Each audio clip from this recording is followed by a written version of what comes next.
गोक्षीराभिषेकेन शुद्धोदकेन स्नानं समर्पयामि आप्याहाय स्वसमेते विश्वस्तोमरुष्मयं बबाभा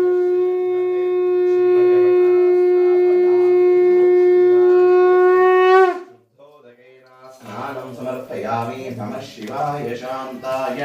विशिष्टाय हस्तमूर्तये ईशानाय श्वक्लेशनाथाय शम्भवे नमः इति गो क्षीराभिषेकेन शुद्धोदकेन स्नानं समर्पयामि आप्याहाय स्वसमेतुते विश्वस्तोमवृष्मयं